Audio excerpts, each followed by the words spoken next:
वो रिकॉर्डिंग भी ऑन हो गई। तो ये इश्यू ये आता है फ्रेंड्स कि लोगों को कई बारी, जब आप लोगों को तो जो टीएन्स के साथ काफी टाइम से जुड़े हुए हैं या नए भी हैं, उसमें से ज्यादातर लोग ये मानते हैं, क्योंकि उन्होंने बहुत सारे टेस्टिमोनियल देखे हुए हैं अपने घर में या अपने क्लाइंट में, बहुत सारे लोगों को रिजल्ट्स हैं कि उनका शुगर ठीक हुआ है। जैसे वो नॉर्मल लाइफ पहले जी रहे थे जब उनको डायबिटीज डायग्नोस नहीं हुआ, तो वैसे वो नॉर्मल लाइफ जीने लगे हैं, मेडिसिन फ्री लाइफ जीने लगे। ऐसे बहुत सारे लोग हैं, हजारों की तादाद में लोग।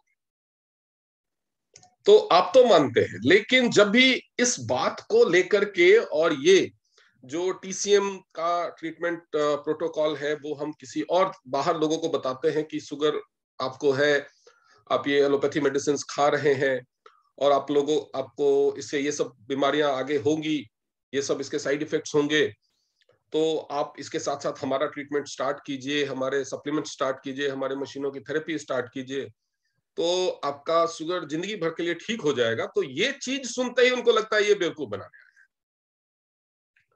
ये चीज सुनते ही उनको लगता है कि ये बेवकूफ बनाने आया है। ऐसा इसलिए लगता है क्योंकि एक शुगर का पेशेंट ऑल्टरनेटिव ट्रीटमेंट वाले के पास सबसे पहले तो जाता नहीं। जैसे ही किसी को शुगर होता है तो सबसे पहले वो देसी इलाज, करेला जामुन और खाने पीने में चीनी पे कंट्रोल करना और मीठी चीजों को खाने से रोकना, थोड़ा वॉक वगैरह शुरू कर दिया, नया नया जूस में, ये सब चीजें करते हैं। ज्यादा बढ़ा हुआ है तो डॉक्टर के पास जाते हैं, डॉक्टर उनको दवाइयां दे देता है, जो भी हो, मेटफॉर्मिन हो, ग्लिमिप्राइड हो, उनकी रिक्वायरमेंट के हिसाब से, उनकी कंडीशन के हिसाब से दवाइयां दे देता है, और उसको लेना शुरू करते हैं। दवाइयों को लेना शुरू करते हैं तो शुगर थोड़ा कंट्रोल में आ जाता है। फिर धीरे धीरे वो बढ़ता जाता है, दवाइयों का डोज बढ़ता जाता है, और उसकी वजह से, दवाइयों की वजह से, या बहुत लंबे समय तक शुगर होने से बहुत सारे कॉम्प्लिकेशंस होने लगते हैं। तो दवाइयां, इलाज बढ़ता जाता है, और तरह तरह की, जैसा कि आपने सुना होगा कुछ बीमारियों के नाम मैं अभी लूंगा। जैसे एक होता है डायबिटिक रेटिनोपैथी, जिसमें रेटिना खराब होने लगती है। उसका नाम डायबिटिक रेटिनोपैथी क्यों है? क्योंकि ये डायबिटीज वाले को ही होती है। डायबिटिक नेफ्रोपैथी, किडनी की प्रॉब्लम है ये, लेकिन ये डायबिटीज की वजह से पैदा होने वाली किडनी की प्रॉब्लम है। डायबिटिक न्यूरोपैथी, तो ये सारी जो न्यूरो प्रॉब्लम्स उसमें तरह तरह की शुरू हो जाती है। और न्यूरो प्रॉब्लम का मतलब ऊपर सर से पांव तक लेकर बहुत सारी चीजें उसमें इंक्लूड हो जाती है। तो ये सारी चीजें जब शुरू होने लगती है, और सबको पता है कि डायबिटीज से ये होगा। अगर आप थोड़ा सा केस स्टडी में और भी जाएंगे तो डायबिटीज के पेशेंट का पहले वो शुगर से शुरू होता है। बहुत सारे लोग सिम्टम्स को समझ ही नहीं पाते हैं शुरुआत में। लेथार्जी होती है, प्यास लगने लगती है, कुछ लोग समझते हैं, कुछ लोग नहीं समझ पाते हैं। फिर कई लोगों का तो शुगर उनको तब पता चलता है जब किसी और बीमारी के इलाज के लिए या रूटीन चेकअप के दौरान अचानक से शुगर टेस्ट होता है, तो उनको पता चलता है इनका तो शुगर बढ़ा हुआ है। वो सिम्टम्स को इग्नोर करते रहते हैं कि ऐसे ही थकान लग रही होगी, ऐसे ही स्ट्रेस होगा। शुगर की वजह से बीपी बढ़ना शुरू हो जाता है। कहते हैं कि जो हाइपरटेंशन और डिस्लिपिडीमिया, लिपिड प्रोफाइल का डिस्टर्ब होना, ये दोनों चीजें तो फ्री गिफ्ट है शुगर के साथ। तो सबसे पहले ये शुरुआत होती है। उसके बाद विजन की प्रॉब्लम शुरू हो जाती है, चश्मा लग जाता है, विजन ब्लर होने लगता है, सेक्सुअल डिस्फंक्शन शुरू हो जाता है। तो नॉर्मली जो शुगर होता है वो 40 प्लस की कैटेगरी में जाकर के होता है। तो उस चीज को भी लोग इग्नोर करते हैं, सोचते हैं कि ऐसे ही ये इरेक्टाइल डिस्फंक्शन या सेक्सुअल प्रॉब्लम हो रही होगी एज की वजह से या स्ट्रेस की वजह से। तो लोग इग्नोर करते रहते हैं। उसके बाद जहां भी वो ट्रीटमेंट के लिए जाते हैं, उन्होंने सुना भी होता है, सुन रखा होता है कई बार, और जहां भी वो ट्रीटमेंट के लिए जाते हैं उनको यही बताया जाता है कि ये परमानेंटली तो कभी ठीक नहीं हो सकता। शुगर की बीमारी, डायबिटीज की बीमारी परमानेंटली कभी ठीक नहीं हो सकती। हाँ, दवाइयां खा करके आप इसको कंट्रोल में रख सकते हैं। तो कंट्रोल में क्या रखते हैं वो बेसिकली? दवाइयों से कंट्रोल में क्या होता है? कंट्रोल, जब शुगर की बीमारी डायग्नोस कैसे होती है, आपने देखा होगा, ब्लड टेस्ट होता है। उस ब्लड में ग्लूकोज की मात्रा कितनी है ये जांची जाती है। ग्लूकोज की मात्रा जब बढ़ी हुई आती है, जितना प्रेस्क्राइब लिमिट है एज पर एज, या फास्टिंग में कर रहे हैं, या नाश्ता करने के 2 घंटे बाद कर रहे हैं, या फिर रैंडम कर रहे हैं, कभी भी कर लिया, तो उसमें सब में प्रेस्क्राइब लिमिट है कि फास्टिंग में 80 है आइडियल, नाश्ते के बाद करने से 120 है आइडियल, या उसके बाद 110 होना चाहिए रैंडम में। तो ये सारी चीजें जब उसके मात्रा से बढ़ी हुई आती है तो बोलते हैं कि आपको शुगर की बीमारी। उसके बाद ये बीमारी बहुत टाइम से है कि नहीं, और ये रेगुलर चल रही है कि नहीं, उसके लिए टेस्ट होता है कि एक HbA1c। जो ग्लाइसेटेड हीमोग्लोबिन जो होता है, वो हीमोग्लोबिन जब ग्लूकोज के साथ बहुत दिनों तक रहता है, खून में आपके शुगर की मात्रा बढ़ी हुई है, शुगर की मात्रा बढ़ी हुई है मतलब ग्लूकोज की मात्रा बेसिकली बढ़ी हुई है, तो खून में जो हीमोग्लोबिन होता है वो जब शुगर के साथ बहुत दिनों तक रखने लगता है, रहने लगता है, तो ग्लाइसेटो एक तरह से समझ लीजिए कि हीमोग्लोबिन के सेल्स के ऊपर ग्लूकोज की कोटिंग हो जाती है।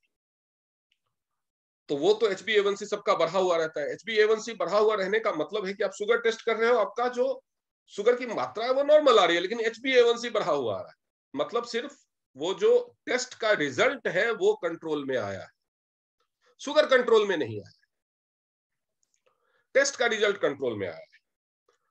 अब इसके बाद शुगर का एक कहा जाता है, एक जो सरकारी आंकड़ा है उसके हिसाब से लगभग 22% लोग इंडिया में डायबिटिक है, 8% प्री डायबिटिक है, मतलब 30% लोग शुगर के चपेट में आ चुके हैं, डायबिटीज के चपेट में आ चुके हैं। ये भारत की बात मैं बता रहा हूं।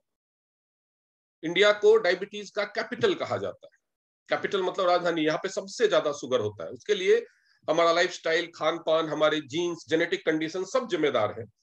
लेकिन एक चीज जो कॉमन है, जो इंडिया में जो प्रचलित चिकित्सा की पद्धतियां हैं, वेस्टर्न मेडिसिन जिसको हम एलोपैथी बोलते हैं, हमारे इंडिया का बहुत पुराना बहुत ही अच्छा आयुर्वेद है, होम्योपैथी है, यूनानी है, सब में यही कहा जाता है कि शुगर को कंट्रोल किया जा सकता है, ठीक नहीं किया जा सकता। ये एक मेटाबॉलिक डिसऑर्डर है जो ठीक नहीं किया जा सकता। तो आज मैं आपको बताऊंगा कि ये मेटाबॉलिक डिसऑर्डर वाकई में है क्या, क्या वाकई में शुगर एक बीमारी है, ये अगर ये डिसऑर्डर है या एक कंडीशन है, उसका रिजल्ट है, और क्यों कहा जाता है कि ये ठीक हो नहीं सकता, और वाकई में क्या ये ठीक नहीं हो सकता। तो आज मैं आप लोगों को ये चीजें बताऊंगा, समझाने की कोशिश करूंगा। उसके लिए अब मैं जो फेसबुक लाइव है उस कैमरे का फोकस भी इस स्क्रीन के ऊपर कर देता हूं।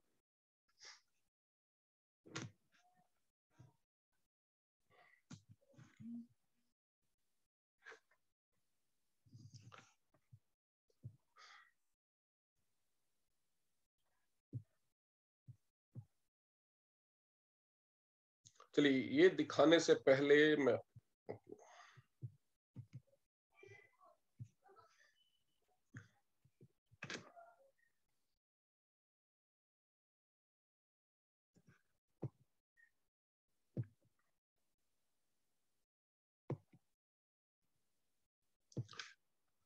सबसे पहले तो शुगर के कई टाइप होते हैं, कई टाइप होते हैं।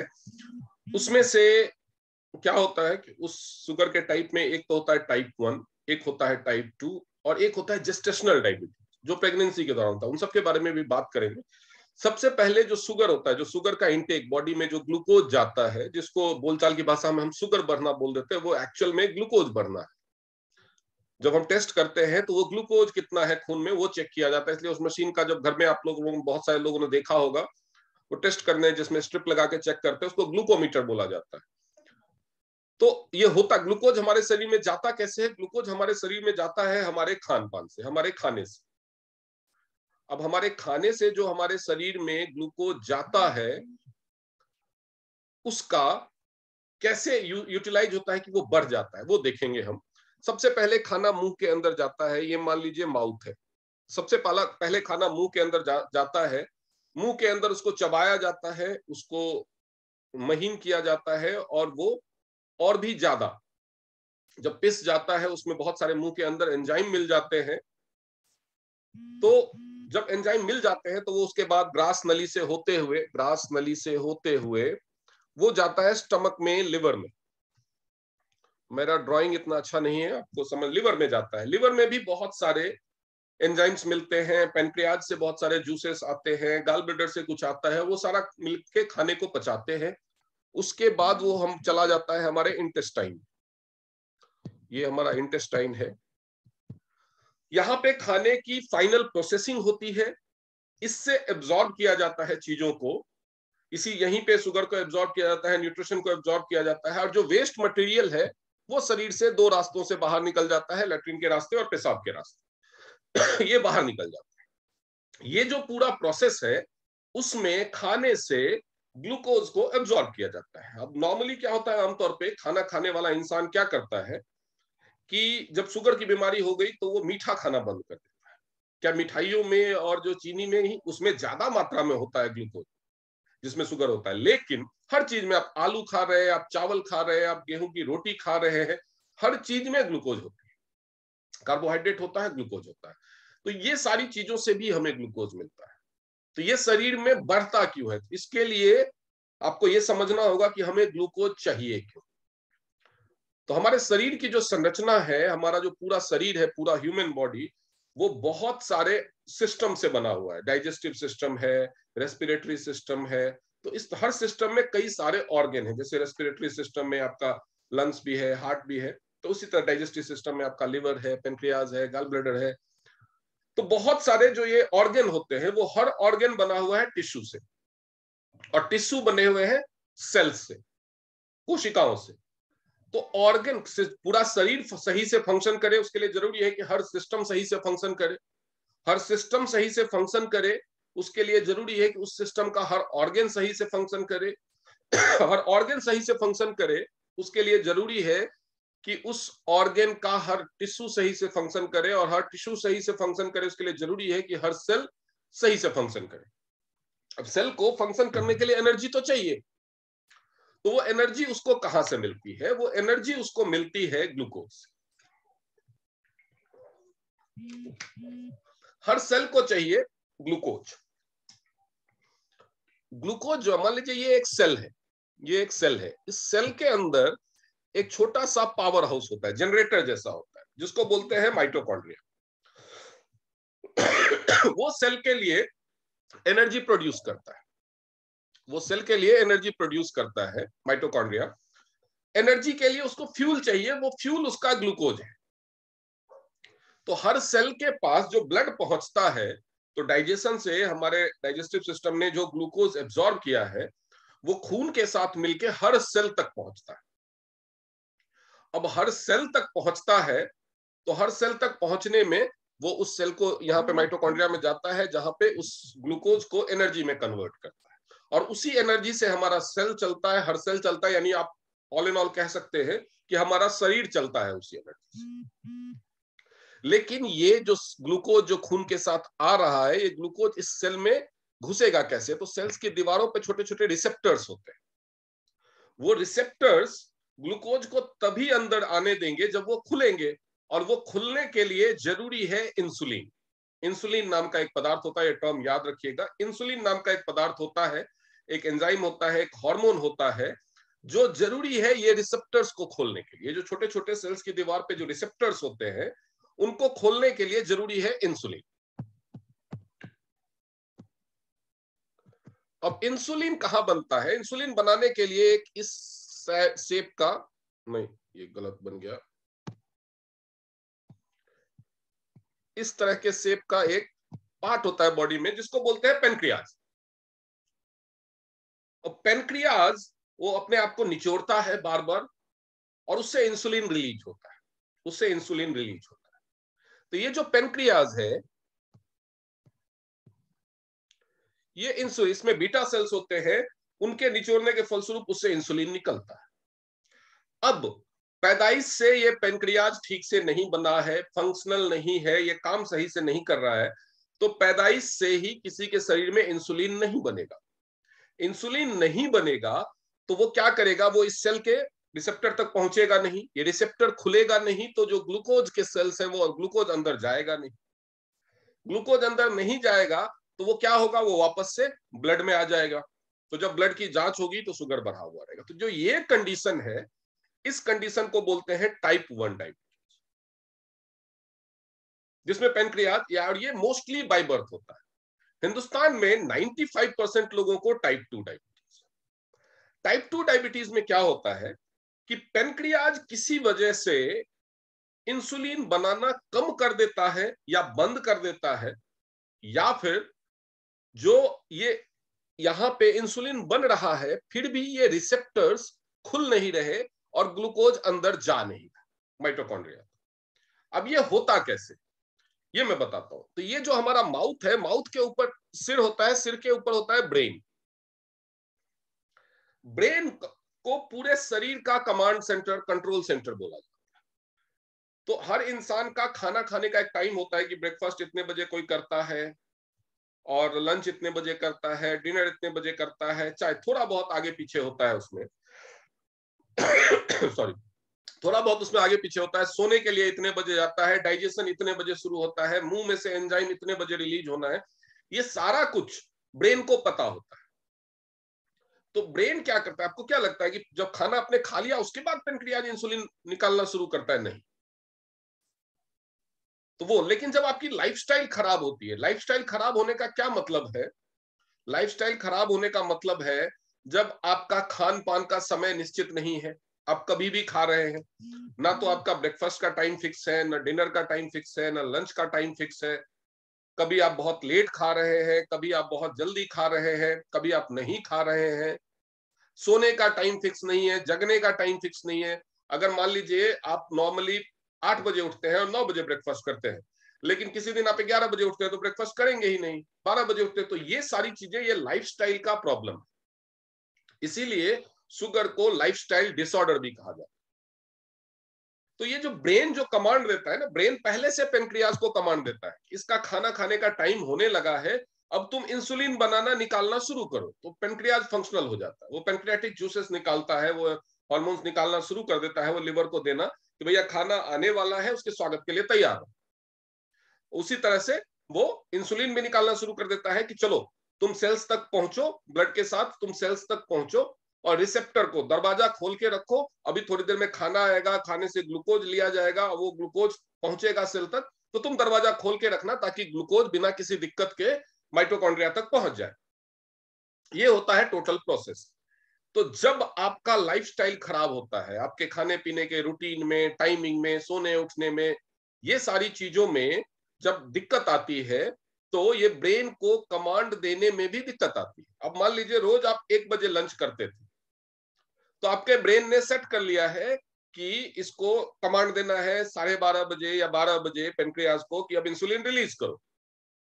ब्रेन तो अपना कमांड अपने टाइम पे दे रहा है, लेकिन आप खाना उस समय 3 बजे खाना शुरू कर दिया, कभी आपने 11:30 बजे ही खा लिया, कभी आपने 2:30 बजे खा लिया, तो उसकी वजह से ये जो इंसुलिन पहुंचता है वो रिसेप्टर्स को खोलता है, लेकिन वो रिसेप्टर जिंदगी भर तो नहीं खुले रहेंगे।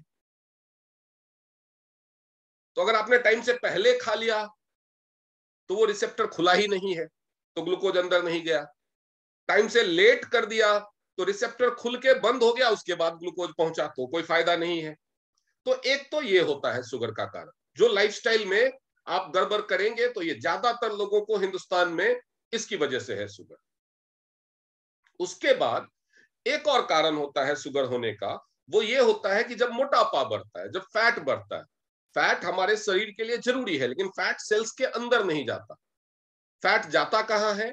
फैट सेल्स के ऊपर एक लेयर होती है जो एक्सटर्नल टेम्परेचर वगैरह से बचाती है और सेल का आकार बनाती है।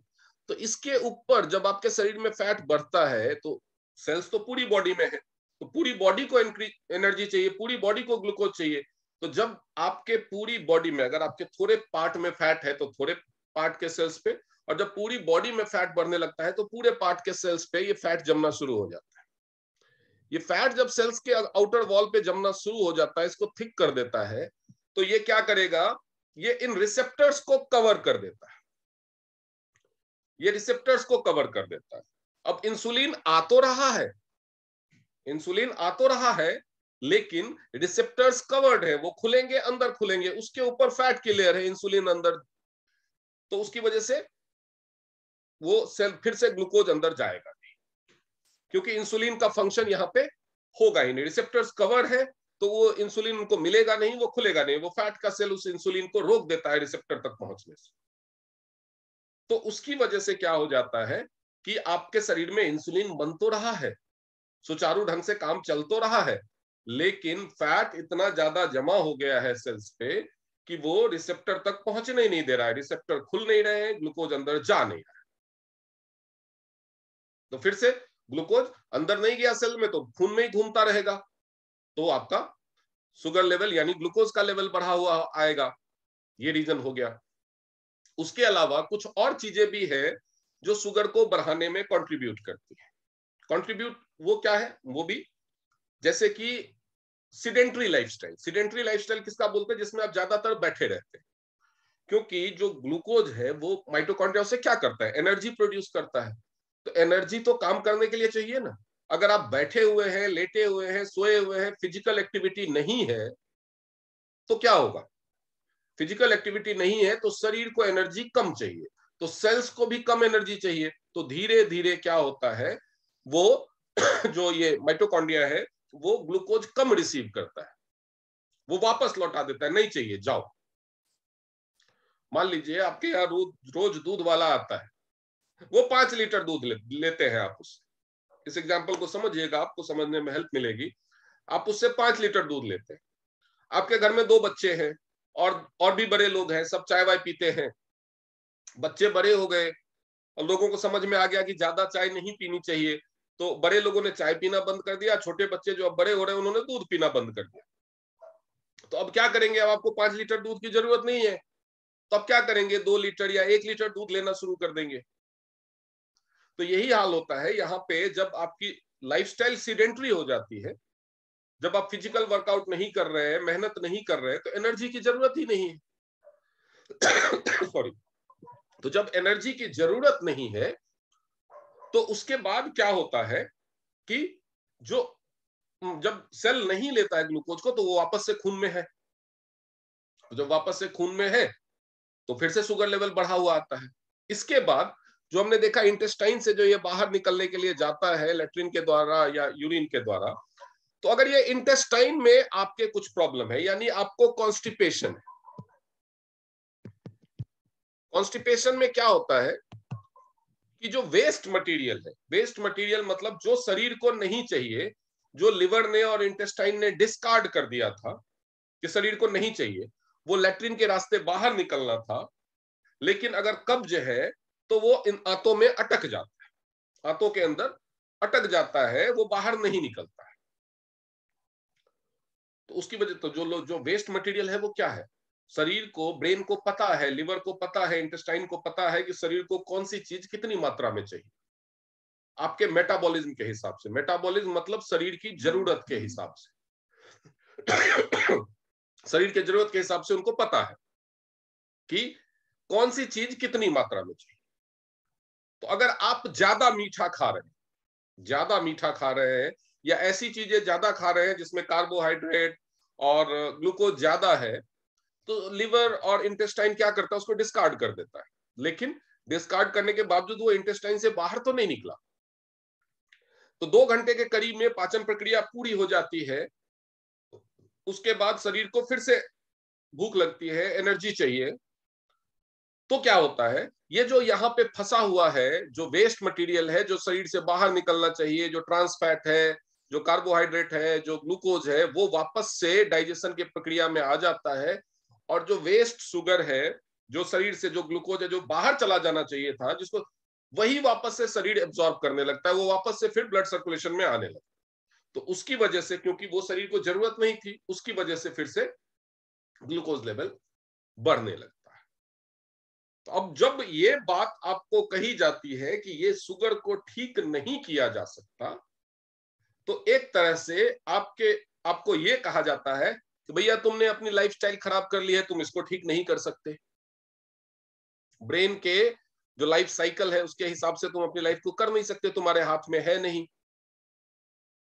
तुम अपने खान पान को सुधार नहीं सकते, तुम अपने लाइफस्टाइल को सुधार नहीं सकते, तुमने अपना वजन बढ़ा लिया है, तुम ये फैट घटा नहीं सकते, तुम फिजिकल एक्टिविटी बढ़ा नहीं सकते।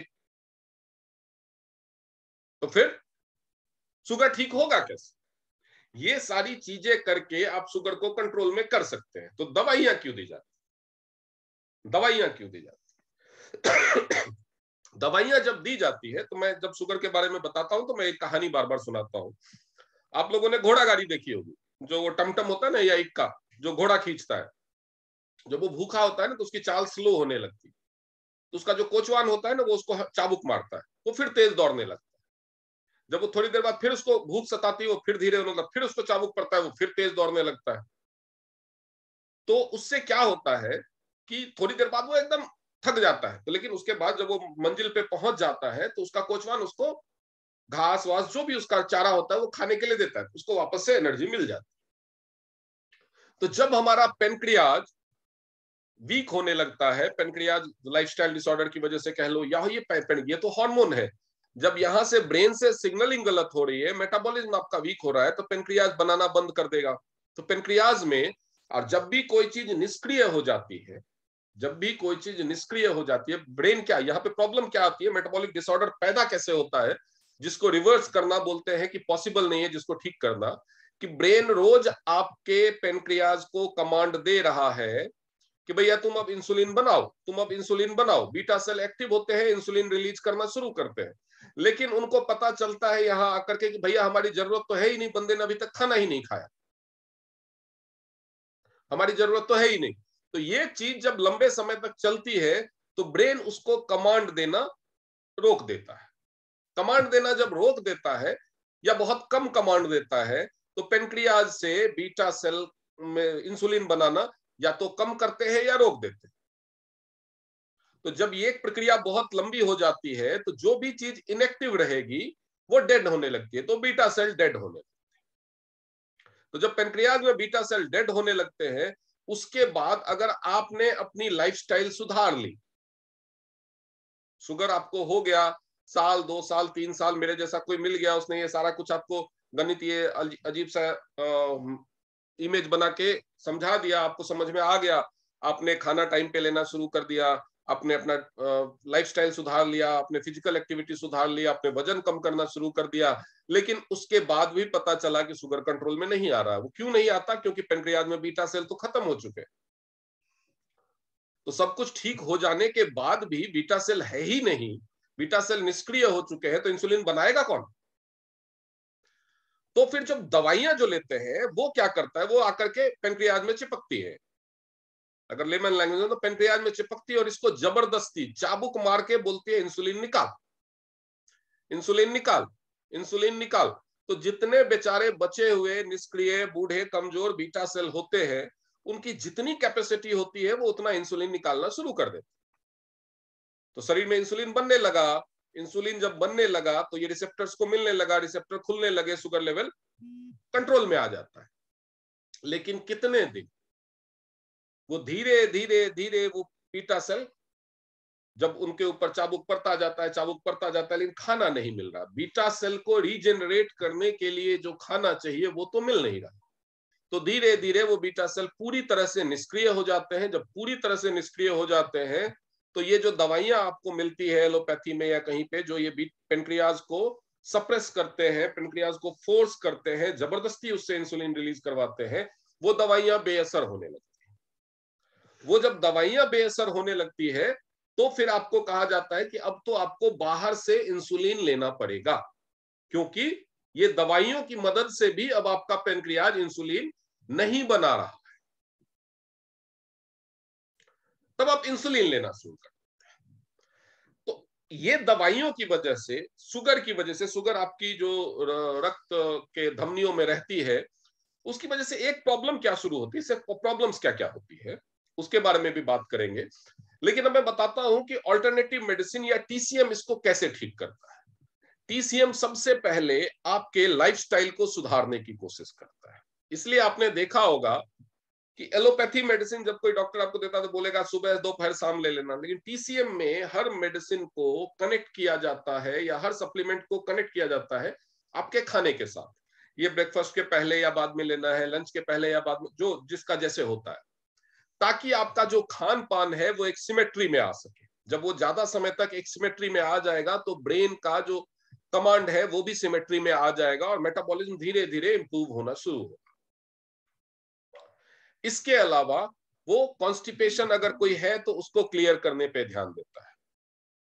इसके अलावा वो आपका वजन कम करने पे ध्यान देता है। तो ये जो 3 फैक्टर्स हैं ये उसको कंट्रोल करता है। इसके अलावा जो सबसे इंपॉर्टेंट है टीसीएम में वो ये है कि वो जिम्निमा सिल्वेस्ट्रे की मदद से पेनक्रियाज में बीटा सेल का पुनरुत्पादन शुरू करता है।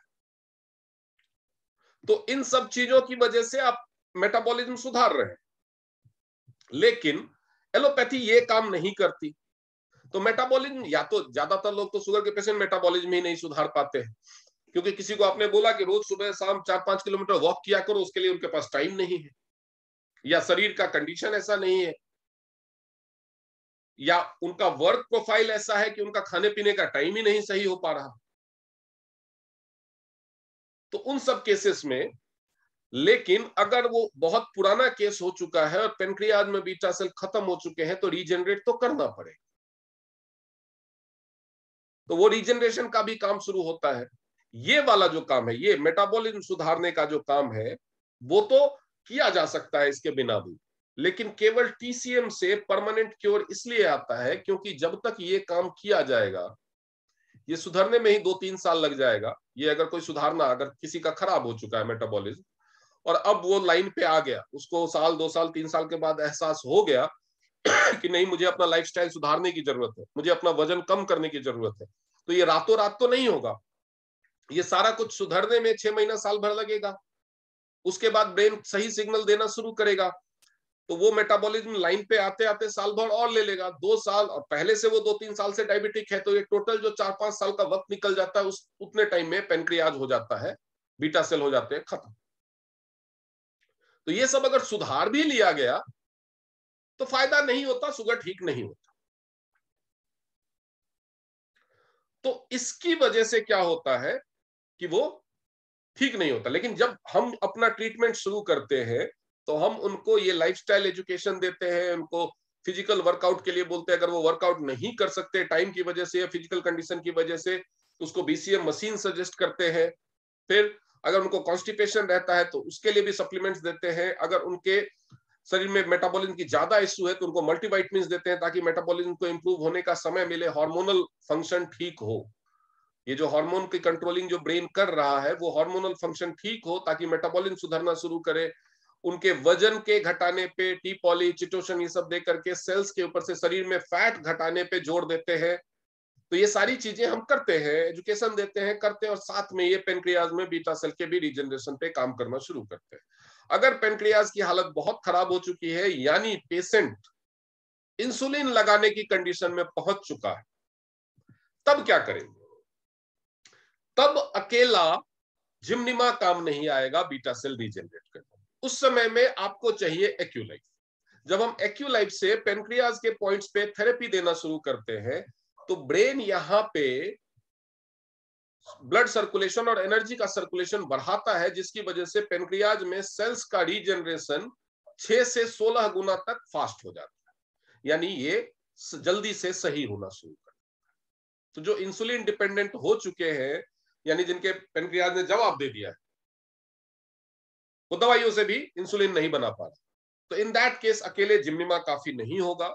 लेकिन जिन लोगों का अभी ये सारा कुछ ठीक नहीं, अगर किसी को कॉन्स्टिपेशन की प्रॉब्लम नहीं है तो उसको फाइबर एफओएस की जरूरत नहीं। अगर किसी का वजन, किसी का शरीर में कोलेस्ट्रॉल, फैट ये सब नहीं बढ़ा है, तो इन दैट केस उसको फैट लॉस करने के लिए सप्लीमेंट्स की जरूरत नहीं।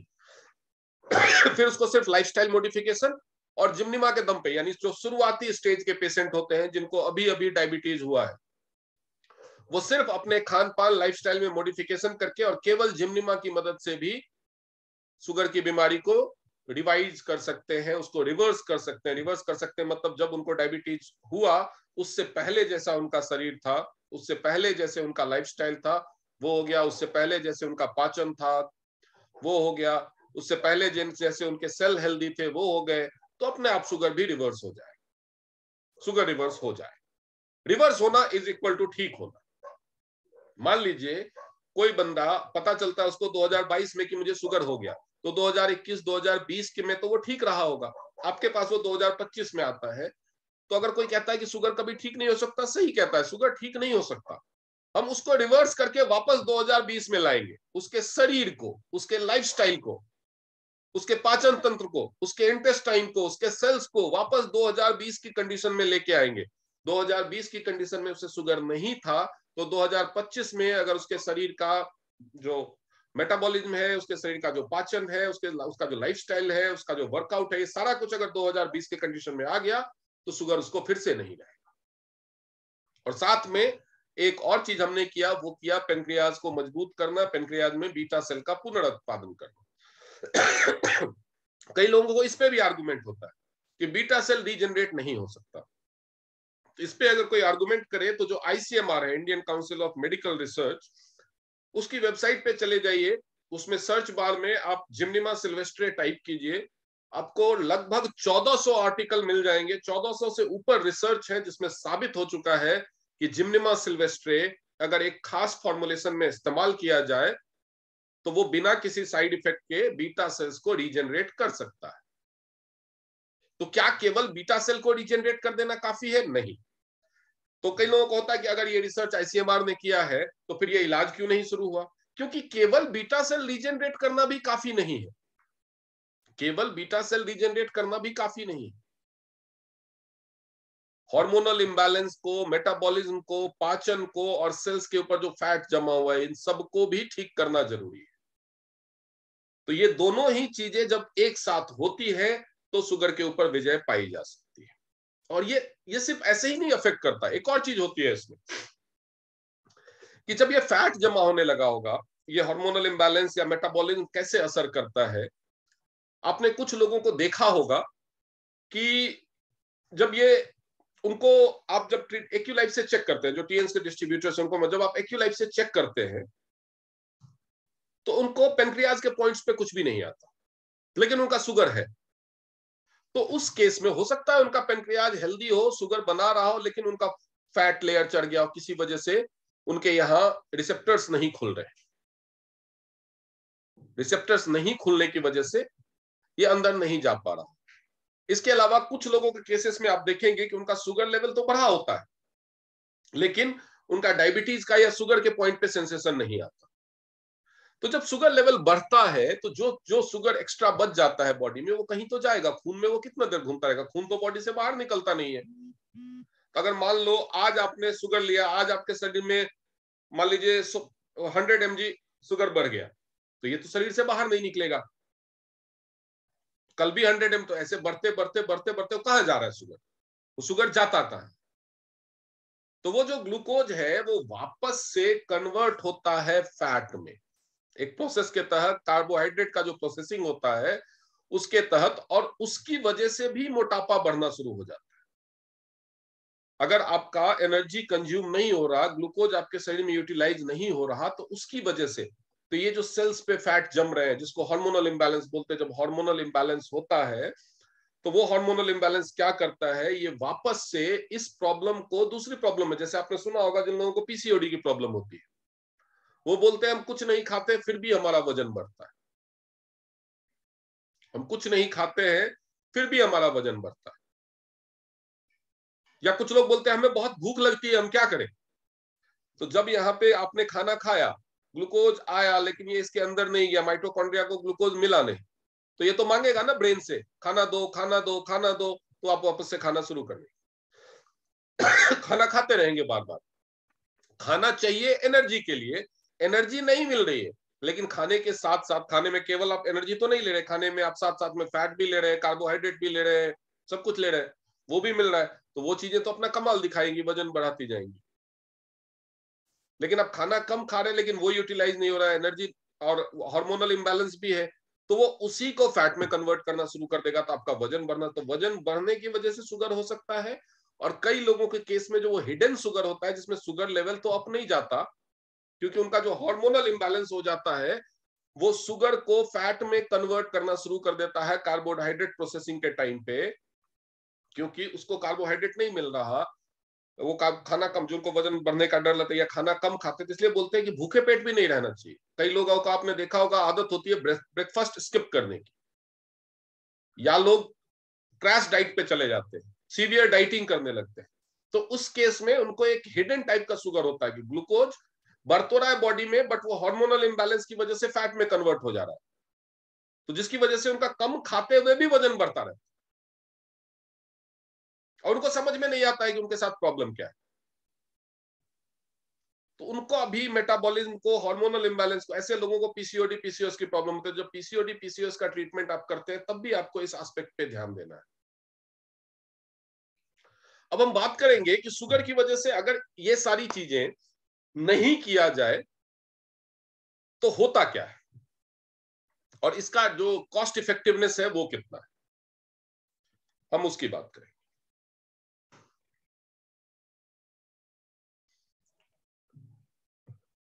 अब हम बात करते हैं, सबसे पहले हम बात करेंगे कॉस्ट इफेक्टिवनेस की, क्योंकि हिंदुस्तान में तो कोई भी चीज हो सबसे पहले वो एक मारुति का ऐड आता है ना, कितना देती है, तो वैसे ही कितने का है, वो किस इस्तेमाल का नहीं है, बहुत सारी चीजों के, लेकिन कितने का है ये तो इंपॉर्टेंट है। तो अगर हम कॉस्ट इफेक्टिवनेस की बात करें और हम बात करते हैं कि किसी इंसान को दोनों ही मशीनों की जरूरत, उसका वजन भी बहुत ज्यादा है, वो फिजिकल वर्कआउट भी नहीं कर पा रहा, और उसका पेनक्रियाज भी इनेक्टिव हो चुका है, उसको हमारे एक्यूलाइफ और बीसीएम दोनों की जरूरत है।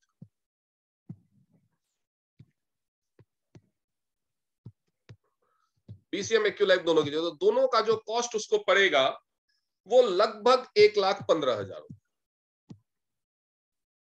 मैं मैक्सिमम प्राइस की बात कर रहा हूं, मैं मैक्सिमम कॉस्ट ऑफ ट्रीटमेंट की बात कर रहा हूं, टीसीएम।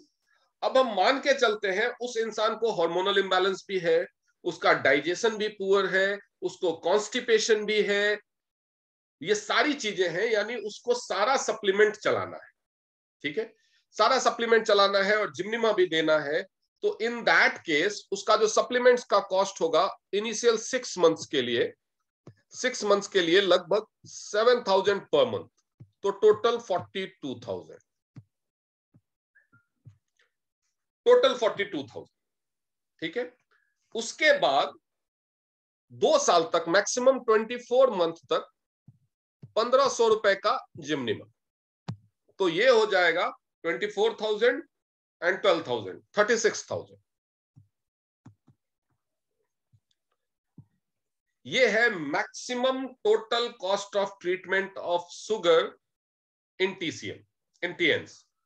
इसमें टोटल कितना हो गया आप देख लीजिए, मैथ किसी को आता हो तो 42 और 36, 70 और 8, 78, 5, 83, 93, 1,93,000, सब मिलाकर के हम रख लेते हैं total cost of treatment 2 lakh. ये 2 लाख रुपए का टोटल कॉस्ट ऑफ ट्रीटमेंट हो गया, जिसमें शुगर रिवर्स हो जाता है, रिवर्स हो जाता है। अब हम बात करते हैं एलोपैथी ट्रीटमेंट की। ज्यादा से ज्यादा अगर अच्छे ब्रांड का दवाई लिया जाए तो शुगर शुरू होने के बाद 1,000 रुपए महीने का दवाई, ईयरली, सालाना, सालाना 12,000 हो गया, 1 साल का 12,000 हो गया, तो 10 साल तक 1,20,000, 10 साल तक अगर आप यही दवाई खाते हैं तो ये हो जाएगा 1,20,000, ये केवल दवाइयों का कॉस्ट। इसके अलावा 10 साल तक आप टेस्ट कराएंगे, डॉक्टर्स को विजिट करेंगे, हम उन सब का कॉस्ट भी ऐड कर लेते हैं 20,000, तो ये हो गया 1,40,000 रुपए। कमाल शुरू होता है 10 साल के बाद। 10 साल के बाद क्या होता है, शुगर क्या क्या देता है आपको, आर्टरीज को हार्ड करना शुरू कर देता है, तो आर्टरीज को हार्ड करना शुरू कर देता है तो सबसे पहले शुरू होता है हाइपरटेंशन, यानी बीपी की प्रॉब्लम, सबसे पहले शुरू होती है बीपी की प्रॉब्लम। तो उसके बाद आपकी यही जो शुगर का डॉक्टर है वो बीपी की दवाइयां देना शुरू कर देगा। उसके बाद शुरू हो जाता है diabetic retinopathy. The diabetic retinopathy जो होता है उसमें आपको आंखों के स्पेशलिस्ट के पास जाना पड़ता है, तो आपको डॉक्टर की फीस बढ़ती है, चश्मे का खर्च बढ़ता है और आंखों की दवाइयों का खर्च बढ़ता है, ठीक है। उसके बाद जब 15 साल के करीब हो जाता है पेशेंट का, ये तो मैंने 10 साल का ही बताया, 5 साल और जुड़ेगा तो 60,000 और जुड़ गया, 15 साल के बाद उसका जो cost of treatment 3 lakh cross कर चुका, 15 साल में 3 lakh cost of treatment cross कर चुका था। 15 साल के बाद पेशेंट को लगना शुरू हो जाता है, मैक्सिमम 70% केसेस में पेशेंट को इंसुलिन लगना शुरू हो जाता है। इंसुलिन लगना शुरू होते ही कम से कम जो ये सालाना ट्रीटमेंट कॉस्ट 12,000 था वो कम से कम 2 लाख हो जाता है 15 साल के बाद, ठीक है। 15 से 20 साल के बीच में इंसान पहुंचना शुरू कर देता है नेफ्रोलॉजिस्ट के पास, किडनी के डॉक्टर के पास, न्यूरोलॉजिस्ट के पास। उसके ऊपर खतरा होता है हार्ट अटैक का, क्योंकि शुगर की वजह से धमनियां करक होने लगती है, आर्टरीज हार्ड होने लगती है और उसके अंदर गंदगी भी जमा होने लगती है, आपका खून भी गाढ़ा होने लगता है। खून गाढ़ा हुआ, धमनियां करक हुई तो बीपी बढ़ने लगता है। बीपी जैसे ही बढ़ना शुरू होगा और आपके सेल्स को एनर्जी कम मिल रही है, आप हार्ट अटैक के रिस्क पे आ जाएंगे, आप ब्रेन हेमरेज के रिस्क पे आ जाएंगे, आप पैरालिसिस के रिस्क पे आ जाएंगे। उसके अलावा ब्लड सर्कुलेशन अफेक्ट होगा तो लोअर लिम्ब में प्रॉब्लम होगा। आपका HbA1c बढ़ा होगा तो घाव ठीक से नहीं भरेंगे। जब खून में बहुत ज्यादा गाढ़ापन है, गंदगी है, बहुत ज्यादा शुगर है खून में, और उस शुगर वाले खून को बार बार फिल्टर कर रहा है किडनी, और जब किडनी जवाब देना शुरू कर देता है, पेशाब में प्रोटीन आना, सबसे पहले पेशाब में फोम आना, झागदार पेशाब होना शुरू हो जाता है, फोमी यूरिन उसको बोलते हैं। उसके बाद कई लोगों को पेशाब में प्रोटीन आना शुरू हो जाता है, या बॉडी में वाटर पाइलअप होना शुरू हो जाता है, किडनी काम करना ही बंद कर देता है। तो उसके बाद शुरू हो जाता है डायलिसिस। डायलिसिस शुरू होने के बाद कॉस्ट ऑफ ट्रीटमेंट और बढ़ता है। तो अगर मैं सारा कुछ बताऊं कि शुगर का पेशेंट अगर 40 इयर्स की एज में कोई बंदा डायग्नोस होता है शुगर का पेशेंट, तो 65-70 तक जाते जाते, 65-70 की एज तक जाते जाते जो उसका टोटल कॉस्ट ऑफ ट्रीटमेंट हो जाता है, वो हो जाता है लगभग 15 से 20 लाख। यानी 20, 25, 30 सालों में वो 15 से 20 लाख रुपए खर्च करता है, और इसके बावजूद भी हार्ट अटैक से, ब्रेन हैमरेज से, या किडनी फेलियर से, किडनी का डायलिसिस कराते कराते किडनी फेलियर से वो मर जाता है। ये बात मैं ऑन रिकॉर्ड कह रहा हूं। अब वेरीफाई कर सकते हैं, शुगर के पेशेंट्स की हिस्ट्री निकाल सकते हैं किसी भी हॉस्पिटल में जाके, जहां पे भी किडनी की डायलिसिस होती है, किसी भी डायलिसिस सेंटर में पहुंच जाइए, आपको 98% पेशेंट कम से कम 15 साल पुराने शुगर के केस में।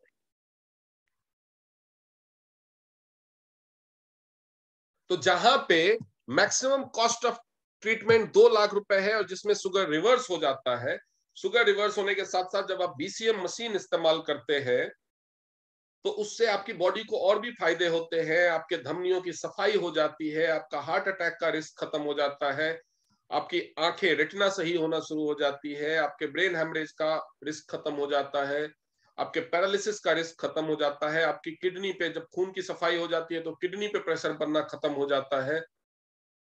तो ये सारी चीजों का तो कॉस्ट हमने गिना ही नहीं। अगर हम केवल शुगर की बात करें तो 2 लाख का जो ये मैक्सिमम कॉस्ट ऑफ ट्रीटमेंट है, वो 15-20 लाख रुपए के कॉस्ट ऑफ ट्रीटमेंट के सामने सस्ता है या महंगा है। लेकिन लोगों को ये बात समझ में नहीं आती। समझ में क्यों नहीं आती? क्योंकि जब आपके पास कोई पेशेंट आया ट्रीटमेंट लेने के लिए, तो जब एलोपैथी डॉक्टर के पास जाता है तो उसको वो 500, 700, 1000 रुपए की दवाई से शुरू करते हैं। देखिए, मोडस ऑपरेंडी देखिए, उसने 500, 700, 1000 रुपए की दवाई से शुरू किया ट्रीटमेंट, और धीरे धीरे उसका ट्रीटमेंट कॉस्ट बढ़ता गया, क्योंकि पेशेंट धीरे धीरे समझता गया कि हाँ भैया, मेरे को इतनी बीमारी हो गई कि ये तो लगना ही। जब आपके पास पेशेंट आता है तो ये ट्रीटमेंट प्रोटोकॉल का एक मजबूरी है कि इसमें पहले महीने में ही मशीन खरीदनी पड़ती, पहले महीने में ही मशीन खरीदनी पड़ती। तो उसको लगता है कि अरे बाबू, अगर केवल BCM भी बोला तो पहले महीने में 65,000, नहीं नहीं, ये तो बहुत महंगा। तो अगर आपके पेशेंट को, आपके क्लाइंट को महंगा लगता है ट्रीटमेंट, तो ये बात जायज है और नेचुरल है, लगेगा उसको, क्योंकि वो याद करता है मैं उस डॉक्टर के पास गया था, उसका ट्रीटमेंट तो 1000 रुपए महीने से शुरू हुआ था, उसका 700 रुपए से शुरू हुआ था, इसका 65,000 से शुरू हो रहा है। तो आपको उसको एक्सप्लेन करना होगा कि ये 65,000 रुपए हर महीने का कॉस्ट नहीं है। 6 महीने के बाद आपका कॉस्ट 1500 रुपए महीने से भी कम होगा। दवाइयों का भी कॉस्ट ज्यादा 6 महीने तक है। और ये आपको जिंदगी भर नहीं लेना। आपके पास कोई पेशेंट आया शुगर का, मान लीजिए उसको 5-7 साल से शुगर है, आप उसको टोटल कॉस्ट ऑफ ट्रीटमेंट समझाइए कि आज आप शुरू करेंगे, 2 से 2.5 साल हम बोलते हैं, मैक्सिमम 2.5 साल, मैंने 2.5 साल का कैलकुलेट किया, तो मैक्सिमम 2.5 साल का MRP पे भी अगर टोटल कॉस्ट ऑफ ट्रीटमेंट आप उसको एक्सप्लेन कीजिए और बताइए कि वो 2 लाख रुपए है टोटल कॉस्ट ऑफ ट्रीटमेंट। उसके बाद उसको बोलिए कि ये 5-7 साल में आप कितना खर्च कर चुके हो, और अभी आप कितने दिन जीना चाहते हो, कितने दिन आपको उम्मीद है कि आप जियोगे, उतने में आप कितना खर्च करोगे। ये तो केवल शुगर का कॉस्ट ऑफ ट्रीटमेंट है। फिर आपको हार्ट में प्रॉब्लम होगी, BP की प्रॉब्लम होगी, आपकी आंखों में प्रॉब्लम होगी, आपको किडनी की प्रॉब्लम होगी, उसका ट्रीटमेंट कॉस्ट क्या होगा। और सबसे बड़ी बात, आप ट्रीटमेंट कराते कराते भी एक बीमार की तरह जियोगे, पूरी जिंदगी आप एक पेशेंट की तरह जियोगे और फाइनली मर जाओगे। तो हेल्दी शरीर और जान की कॉस्ट क्या होगी? तो ये चीजें आपको एक्सप्लेन करनी पड़ेगी उसको, क्योंकि अगर उनको लगता है कि भाई ये तो बेवकूफ बना रहा है, पहली चीज तो ये लगती है कि ये तो बेवकूफ बना रहा है, शुगर तो ठीक नहीं हो सकता। तो शुगर क्यों होता है ये आप उसको एक्सप्लेन कीजिए, और हम आपके साथ क्या करने वाले हैं ये एक्सप्लेन कीजिए, तो उसको समझ में आएगा कि हाँ भैया शुगर ठीक नहीं हो सकता, लेकिन शुगर रिवर्स हो सकता है। मैं जैसे थे, वो परेड के दौरान एक कमांड होता है ना, जैसे थे गलत कर लिया तो आपने जो गलत कर लिया है ना, हम आपको जैसे थे करेंगे, हम आपको वापस से पहली वाली सही अवस्था में लाएंगे। तब उसको ट्रीटमेंट समझ में आएगा, वो ट्रीटमेंट के लिए पॉजिटिव होगा। उसके बाद पेच अटकेगा कॉस्ट पे जाकर के, तो आप उसको पूरा total cost of treatment explain कीजिए। उसके बाद उसको इसका value for money, cost effectiveness समझ में आएगा, तो वो ये शुरू करेगा। That is what I wanted to say. फिर भी अगर किसी को लगता है कि महंगा है, तो एक बार किसी भी डायलिसिस वाले सेंटर पे जाकर के चले जाए। पता, बीपी के पेशेंट, हार्ट के पेशेंट, जिन लोगों को पैरालिसिस का अटैक हुआ है, जिन लोगों को हार्ट अटैक हुआ है, उनका डेटा एक बार या उनसे बात करना शुरू कर दे, पता चल जाएगा कि 95% पैरालिसिस वाले पेशेंट शुगर के पेशेंट हैं, 60% हार्ट अटैक वाले पेशेंट शुगर के पेशेंट हैं, 45% पैरालिसिस अटैक शुगर के पेशेंट्स को होता है। तो आपको समझ में आ जाएगा कि ये ट्रीटमेंट मेरे हिसाब से 2 लाख नहीं, अगर 20 लाख का भी होता तो महंगा नहीं था। 20 लाख का भी होता तो ये महंगा नहीं था। किसी को हार्ट अटैक आया, हॉस्पिटल लेकर के गए और बोला मरने वाला है, 5 लाख जमा करो, तब आपको महंगा लगता है? नहीं लगता। तो अब जब आपने ये सेशन देख लिया है, तो ये डिसीजन मैं आपके ऊपर छोड़ता हूं कि आप आज के बाद क्या सोचना चाहते हैं, कि शुगर को ठीक किया जा सकता है कि नहीं, ये आपकी चॉइस है। और ये ट्रीटमेंट महंगा है कि सस्ती दवाई जिंदगी भर खाते रहना है और मर जाना है 15-20 लाख खर्च करके, वो महंगा है। ये चॉइस आज आपके ऊपर छोड़ता हूं और ये बंद करता हूं। और उसके बाद मैं इस पैनल को ओपन करता हूं क्वेश्चन एंड आंसर के लिए। अगर किसी को शुगर से रिलेटेड कोई क्वेश्चन आंसर है तो पूछ सकते हैं। ऑब्वियसली हाथ उठाना पड़ेगा, मुझे नहीं पता चलेगा।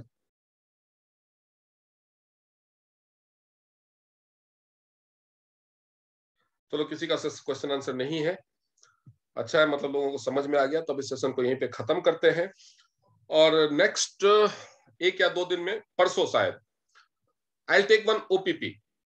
उस ओपीपी में मैं एक्सप्लेन करूंगा कि, अच्छा एक हैंड रेज हो गया है, शौनक गुप्ता जी, 1 मिनट। वो ओपीपी में एक्सप्लेन करूंगा कि टीएस बिजनेस क्या है। मैं प्लान नहीं बताने वाला, मैं उस तरह कभी करता भी नहीं कि 8 तरह के बोनस हैं, ये ले लो वो ले लो, वो मैं नहीं करने वाला हूं।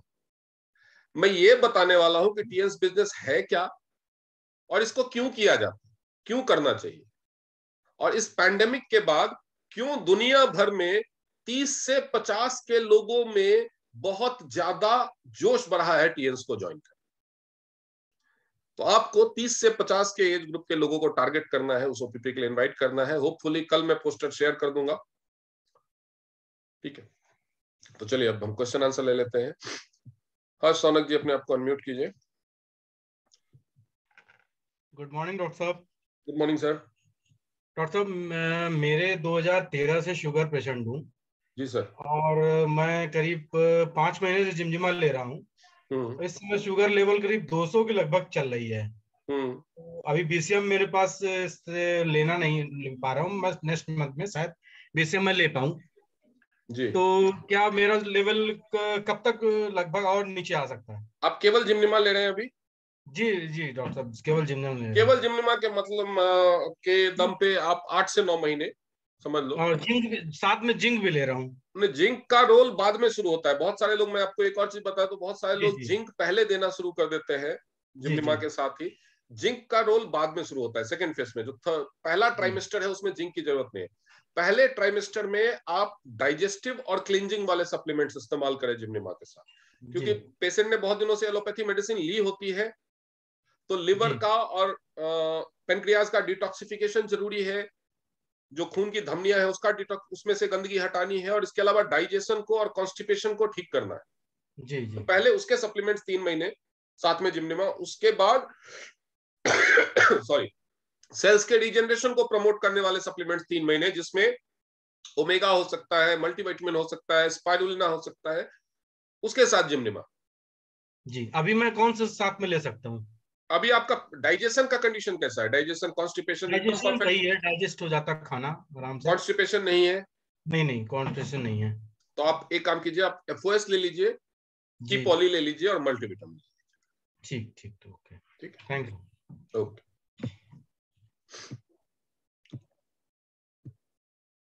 अंजू पटेल जी, अपने आप को अनम्यूट कीजिए। हेलो। जी मैम। हेलो। हाँ, मेरे कजिन है, उसको 200 या 300 डायबिटीज रहता है। हाँ, तो उसके लिए कौन कौन सी सप्लीमेंट देनी चाहिए? देखिए मैंने पूरे सेशन में डायबिटीज नील करना है उसको। हाँ, 3 चीजें इंपॉर्टेंट है उसमें। वजन, अगर वजन बढ़ा हुआ है यानी फैट है तो उसको भी कम करना होगा। नहीं, वजन तो कम ही। वजन कम है तो उसका वजन डाइजेशन तो कम कैसा ही है? है। डाइजेशन कैसा है, और कब्ज तो नहीं है? अगर नहीं, कब्ज डाइजेशन, नहीं है। अगर डाइजेशन और कब्ज नहीं है, डाइजेशन भी ठीक है, तो इन दैट केस उनको आप शुरू कीजिए एफओएस, जिम्निमा, एफओएस, टीपॉली और मल्टीविटामिन। ये 4 जिम्निमा। चीजें शुरू कीजिए, ठीक है? एफओएस, जिम्निमा, मल्टीविटामिन और क्या? टीपॉली। 3 आवाज महीने के नहीं आ बाद रहा। टीपॉली, टीपॉली। टीपॉली। हाँ, 3 महीने के बाद टीपॉली, एफओएस और मल्टीविटामिन बंद करके आप उनको शुरू कर दीजिए ओमेगा और हाँ, जिंक। हाँ। ओमेगा और जिंक 6 महीने के बाद ओमेगा और जिंक भी बंद कर सकते हैं। ओमेगा और जिंक सेकंड ट्राइमेस्टर में इसलिए दिया जाता है क्योंकि हाँ, ये हार्मोनल एक्टिविटी को सुधारता है बॉडी की, जिसकी वजह से मेटाबॉलिज्म को सुधारने में और भी जल्दी हेल्प मिलती है। ठीक है? हाँ। और जिम्निमा कब देनी है? जिम्निमा तो देनी है पहले 2 महीने साल से। तक लेने पड़ी? 2 से 2.5 साल। पहले किसी महीने किसी को 2 साल में हो जाए, किसी किसी को 2.5 साल। 2 से 2.5। ओके। हाँ हाँ, ओके।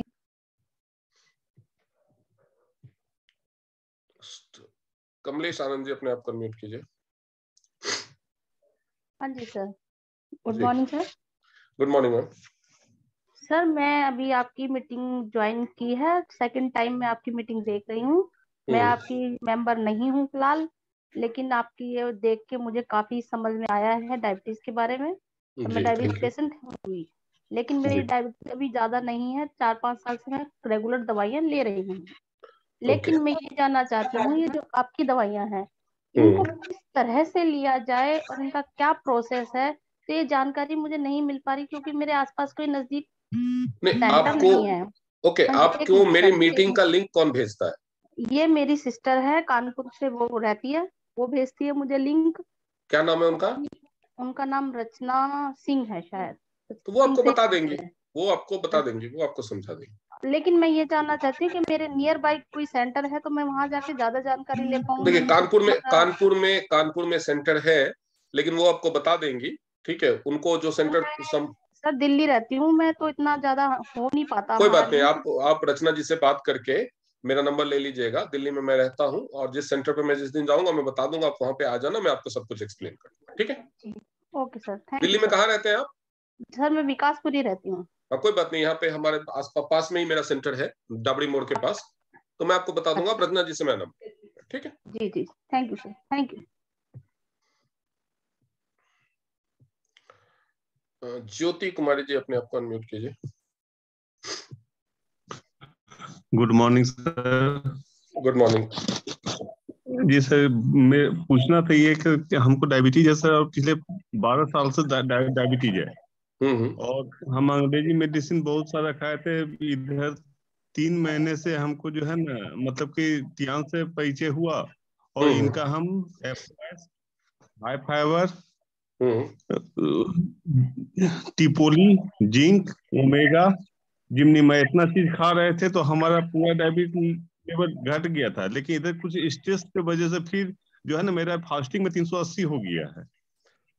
शुरुआत में तो ये फ्लक्चुएशन होगा। शुरुआत में आपको लाइफस्टाइल जैसे स्ट्रेस आता है तो हार्मोनल इम्बैलेंस होगा, नींद पे वो असर डालता है तो हार्मोनल इम्बैलेंस होगा, तो मेटाबॉलिज्म डिस्टर्ब होता है तो हो जाएगा, तो वो चीज कोई बात नहीं, वो फिर नॉर्मल हो जाएगा, उसमें घबराने की जरूरत नहीं है। अब बस ये अपना लाइफस्टाइल को जितना ज्यादा हो सके कंट्रोल में रखने की कोशिश कीजिए, स्ट्रेस मत लीजिए, क्योंकि स्ट्रेस की वजह से हार्मोनल ब्रेन में जैसे ही जो हमारा पिट्यूटरी ग्लैंड है उसके ऊपर कोई भी असर आएगा, कोई भी दूसरा हार्मोन एक्सेसिवली रिलीज करने के लिए या डिक्रीज करने के लिए, तो वो दूसरे हार्मोन का भी प्रोडक्शन उससे अफेक्ट होता ही है। तो लेकिन सर बीसीएम से भी ले रहे हैं, एक्यूलाइफ से भी ले रहे हैं और हेयर केयर से भी थेरेपी ले रहे हैं, फिर भी आराम नहीं हो रहा, इसका रीजन जानना था सर। कब से है आपको ये प्रॉब्लम? क्या चीज क्या? नहीं, ये जो दोबारा से बढ़ के 350 हो गया, वो कितना टाइम हुआ उसको?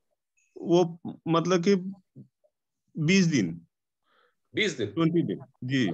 तो ठीक, वो धीरे टाइम लेता है। नहीं तो आप एक काम कीजिएगा, जिनके थ्रू आप थेरेपी ले रहे हैं उनसे एक बार अपना एक्यूलाइफ से सारे पॉइंट्स जो रिलेटेड पॉइंट्स है ना, उसमें लिवर का, पेनक्रियाज का, गाल ब्लैडर का, ठीक है, और इसके अलावा ब्लड शुगर का और डायबिटीज का, ये सारे पॉइंट्स एक बार आप चेक कराइए और मुझे बताइए, ठीक है?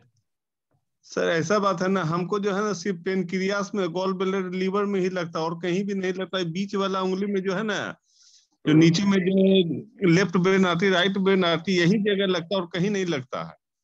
एक बार आप पूरा ये लिवर का और गॉल ब्लैडर सारे पॉइंट चेक करके उसकी क्या रीडिंग है वो मुझे बताइए, उसके हिसाब से मैं आपको बता दूंगा कि क्या सप्लीमेंट रोकना है, क्या चलाना है और क्या थेरेपी लेनी है, ठीक है? जी सर, जी। तो जितना भी फिर से अनम्यूट कर लीजिए, मैंने म्यूट कर दिया था। जितना सप्लीमेंट चल रहा है उसमें कुछ बंद भी करना पड़ेगा क्या सर? हाँ, हो सकता है बंद करना पड़े, एक बार चेक करके मुझे बता दीजिए, मैं बता दूंगा, ठीक है? जी जी, thank you sir. Okay. Next Rajpal Singh ji, अपने आप को अनम्यूट कीजिए। Good morning sir. Good morning sir. Sir ये हमारी पत्नी का वजन जो है 108 केजी है सर, और जो है इनको मैं सप्लीमेंट खिला रहा हूँ सर, और वजन कम नहीं, और उनको टांगों से ज्यादा प्रॉब्लम है सर, और टांगों में जो है वो चल नहीं पाती हैं, तो इसके लिए क्या किया जाए सर? आप उनको बीसीएम करवा रहे हैं? हाँ सर, बीसीएम भी करवा रहे हैं। अब जाड़े की वजह से कभी थोड़ा सा एक आध दिन छूट करके भी हो जाती है, लेकिन घर में ही है बीसीएम। तो बीसीएम में जाड़े का क्या लेना देना जब घर में ही है तो? हाँ सर।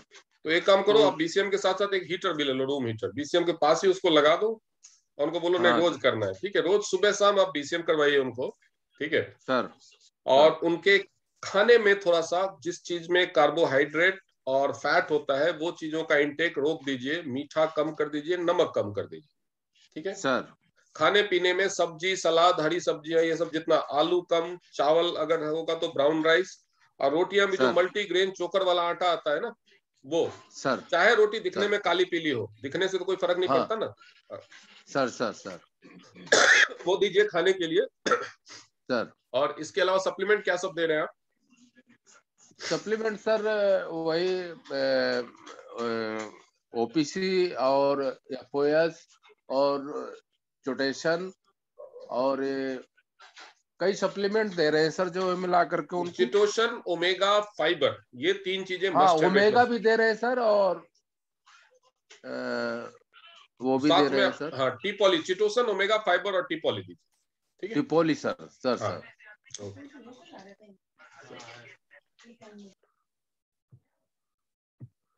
अभी ओम प्रकाश जी तक हैंड रेज है। ओके, अंजू पटेल जी, आपको फिर से कुछ पूछना है? इनका लगता है गलती से हैंड रेज रह गया। नेक्स्ट है प्रशांत प्रजापति जी, अपना अनम्यूट कीजिए। Good morning sir. Good morning sir.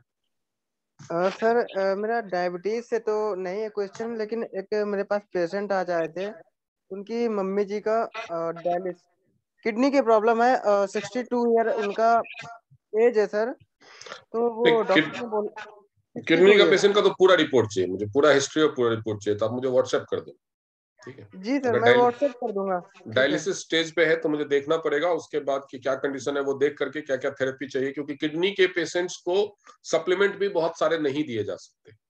जी जी सर जी, तो वो देख करके देना पड़ेगा। ओके सर, डॉक्टर्स ने वो बता रहे थे, डॉक्टर्स ने बोला है कि 2-4 दिनों में पहली डायलिसिस होने के लिए बोला है। हाँ कोई बात नहीं, आप मुझे रिपोर्ट्स भेज दीजिएगा, क्योंकि किडनी के पेशेंट्स को हर्बल सप्लीमेंट भी कई बार नुकसान पहुंचा देते हैं, किडनी को डैमेज कर देते हैं, तो बहुत संभाल के देना पड़ता है उसमें। तो आप मुझे रिपोर्ट भेज दीजिएगा, उसके बाद मैं आपको बताऊँ। Okay sir, okay, thank you.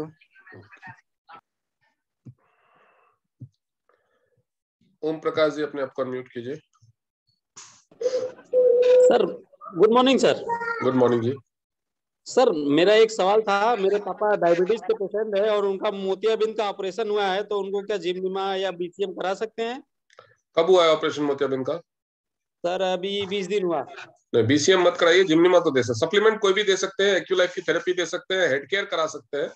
हाँ हाँ, बीसीएम नहीं करा सकते। Okay okay sir, thank you.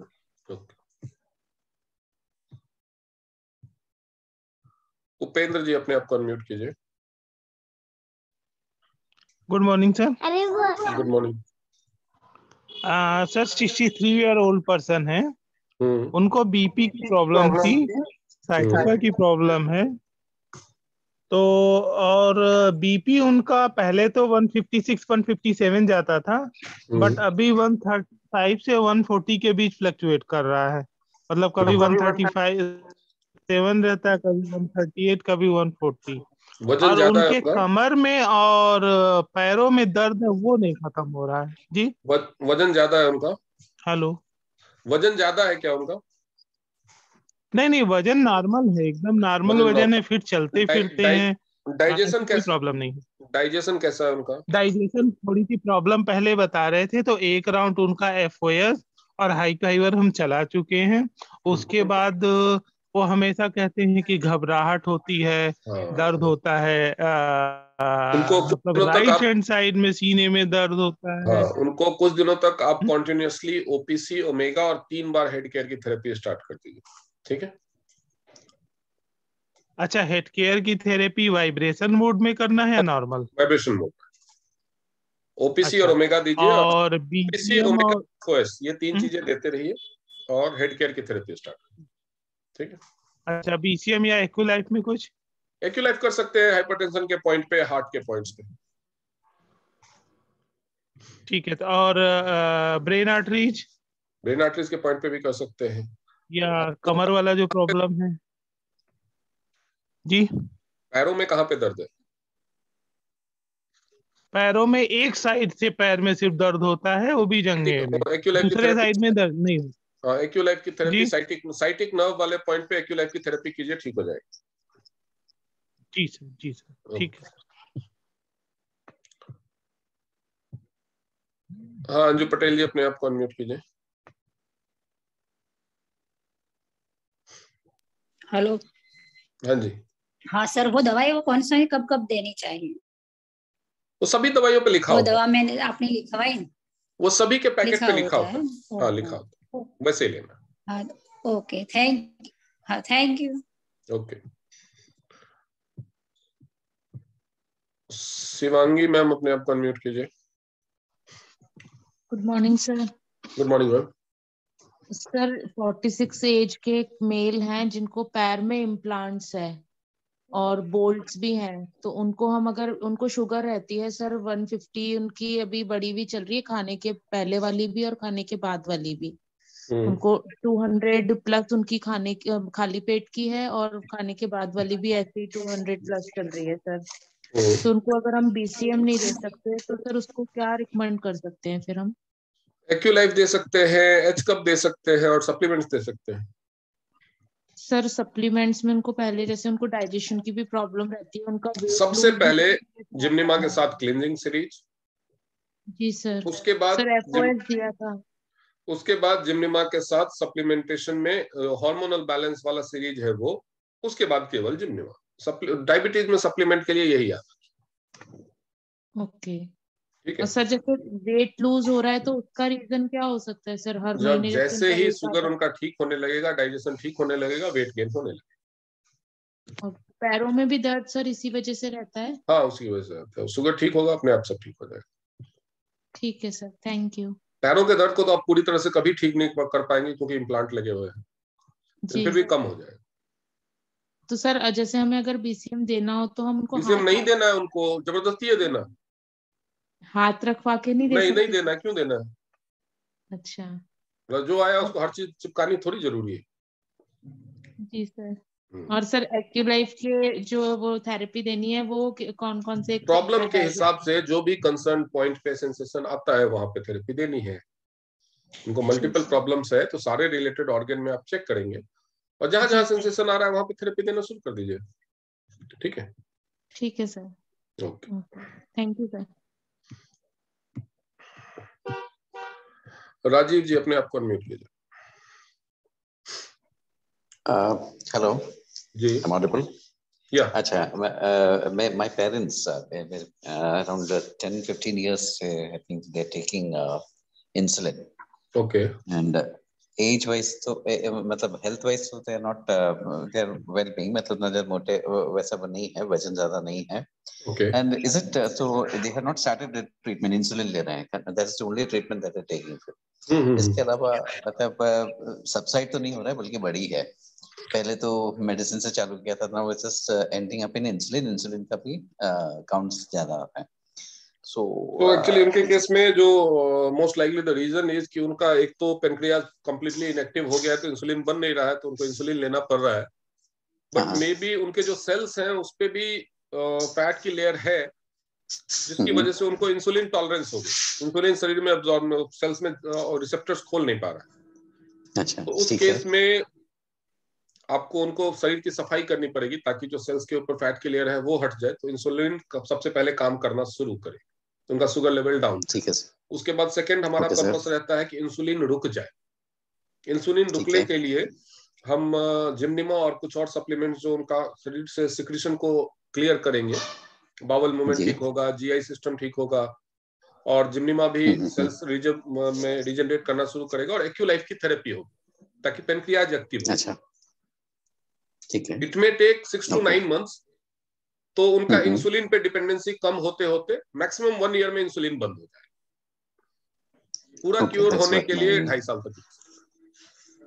ठीक है. इनफैक्ट मैं दिल्ली से, मैं अंबाला से बोल रहा हूँ and in fact they are based in Kerala. So मैं देखता हूँ तो इधर आई थिंक सम सेंटर्स तो ऐसा है नहीं TN. So I was just thinking how to. Kerala में किस सिटी में है? केरला में कोट्टयम. कोट्टयम नहीं, उधर तो नहीं. कोई बात नहीं, आप उनको एक छोटी सी मशीन है और थेरेपी खुद से कर सकते हैं. बहुत आसान है, छोटा बच्चा भी कर लेता है तो कोई इश्यू नहीं है, तो खुद से कर लेंगे. आपको एक्सप्लेन, आपको जिन्होंने भी ये सेशन के बारे में बताया आप उनसे कांटेक्ट कर लीजिए, जो आपको एक्सप्लेन कर देंगे बीसीएम एक्यूलाइफ सारी मशीन के बारे में. They are very easy to use. ठीक है? श्योर. अगर मेरी हेल्प की जरूरत पड़े तो उन्हीं से मेरा नंबर ले लीजिएगा, उनको बता दूंगा. ठीक है? Thank you sir.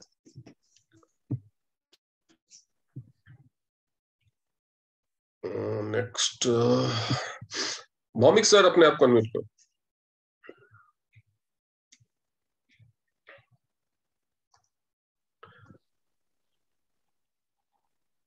जी बोलिए भौमिक सर.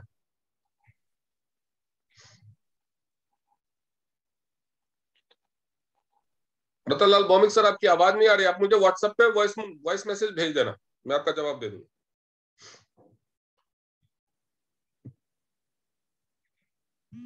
जिद.com, अपने आप को अनम्यूट कीजिए.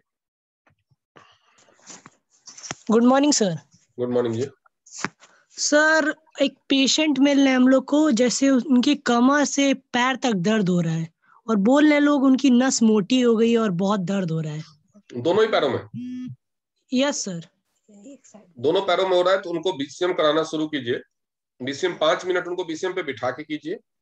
Yes sir. और 10 मिनट खड़े करके, या 5-5 मिनट दोनों पैर अलग अलग, वो जो अंगद वाला पोजीशन होता है ना, साइटिका वाला, उस पोजीशन में, और 5 मिनट खड़े करके. एक तो बीसीएम आप ऐसे शुरू करो. दूसरा, उनका जो सैक्रल स्पाइन है, स्पाइन का लोअर हिस्सा, यस सर, उसमें एक्यूलाइफ से चेक करो और जहां पे ज्यादा सेंसेशन आ रहा है वहां पे एक्यूलाइफ की थेरेपी स्टार्ट करो. साथ में आप उनको स्पाइरुलिना, जिंक और मल्टीविटामिन सप्लीमेंट देना स्टार्ट. सर बोल रहे हैं गैस भी बन रहा है, बहुत गैस बन रहा है तो फिर गैस के लिए उनको एफओएस दीजिए, चिटोसन दीजिए. ठीक है? Okay sir, thank you sir.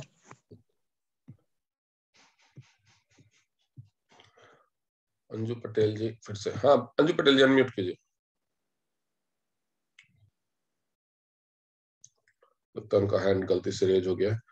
Okay friends, तो अब इस सेशन को खत्म करते हैं यहीं पे, और फिर मिलेंगे हम परसों। और हाँ अंजू पटेल जी बोलिए।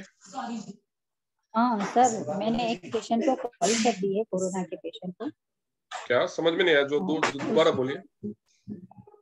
हाँ, एक पेशेंट को पॉलीसेप दी है। हाँ, तो उसको दूध लेने की जरूरत पड़ रही है, तो क्या दूध कब लेना चाहिए उसको? दूध लेने की जरूरत क्यों पड़ रही है? उसको दवा देते हैं तो दूध लेना पड़ता है। ऐसी कौन सी दवा है जिसकी वजह से दूध लेना पड़ता है, ये मैं समझने की कोशिश कर रहा हूँ। हाँ, उसको डॉक्टर ने बोला था कि आप दूध ले लो दवा के साथ। तो 3 घंटे का गैप रखने के, 2 से 3 घंटे का गैप, 2 घंटे के बाद ले सकते।